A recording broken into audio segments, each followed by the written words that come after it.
But first of all, Senator, thanks very much for joining us. Tell us what you liked about the president's speech first. Well, I think he made a good point that atrocities occurred, that there was something awful that happened, the gas attacks. You can't watch them without having a great deal of sympathy for the people. But I guess my first response to that is, well, gosh, the guy who did this deserves death. I mean, the death penalty for killing civilians. Bashar al-Assad. Yeah, but I mean, the president's plan is to leave Assad alone. Well, do you think he should go in there and try to kill him? Well, the thing is that I think his plan, though, is to spare Assad, to leave the regime in place. But at the same time, he says someone must pay for breaking this international norm, but he's really not willing to actually make Assad pay. I think there should be a way that Assad pays, either through an international tribunal or something. I think Assad can't remain there. Targeted assassination? Well, I'm not really saying that. What I'm arguing is that what the president has planned is not going to accomplish what he says he's going to accomplish, which is to punish Assad for this. I think Assad personally will not be held accountable for this. I also think that even if the diplomatic solution occurs, that he still may not be accountable because it may still leave him in place. You hope that this Russian initiative works, right? I do. I think that the military option, it has no clear military objective. I think if we bomb Assad, I think it'll be more likely that the country becomes more unstable, refugees become worse, perhaps Israel gets attacked. And I think also the real danger to bombing Assad is that the chemical weapons may become loose within the country and may be taken over by either terrorists or Al-Qaeda. Because the president has a different analysis. Let me play a clip from what we just heard from the president. Get involved at all in a place that's so complicated and where, as one person wrote to me, those who come after Assad may be enemies of human rights. It's true that some of Assad's opponents are extremists.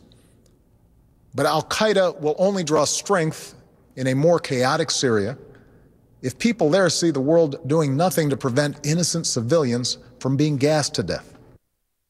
Go ahead and react. Well, I agree with part of the statement. Al-Qaeda draws strength from chaos. But I think there's more chaos if we bomb Assad. If we destabilize the Assad regime, there'll be more chaos, and we will essentially be the allies of al-Qaeda. So the chance that al-Qaeda either takes over chemical weapons or becomes a more dominant influence or actually takes over Syria are greatly enhanced by us bombing Assad. So I don't think he makes any sense by saying, oh, we're going to bomb Assad, but this is somehow going to hurt al-Qaeda. It's going to help al-Qaeda. Don't you think that if, in fact, this Russian initiative works, and for some reason the Syrian regime of Bashar al-Assad, they agree to put all their chemical weapons under international control and eventually destroy them, the threat of U.S. military force convinced the Russians and the Syrians to do this? Maybe. The alternative explanation is, though, that the people who've been wanting to bomb Assad for the last 3 weeks, we would have never gotten to this possible diplomatic solution. So you welcome the president's decision to go to Congress? Yes, absolutely. That's the constitutional manner. You have to have congressional authority before you go to war, unless we're in imminent danger. Is there any congressional authority, any resolution you could vote for? If American interests are involved, American soldiers, American business, American citizens, a direct threat to an ally, a NATO ally, Israel, all of those things, there's a lot of American interest in the Middle East that I would say a lot of would get people us in Israel, involved. as you know, are nervous right now. They got gas masks. They're worried about what's going on in Syria. But here's my question is, I think they're more at risk if we bomb Assad. Why do you explain that? So far, Assad is not, he's preoccupied in his own country, and he hasn't had a chance to reach out or lash out at other countries. If we bomb him or if we corner him, I think there's more of a chance that he lashes out against Israel. If you were to say, I'm an odds maker, what are the chances that a gas attack is launched on Tel Aviv?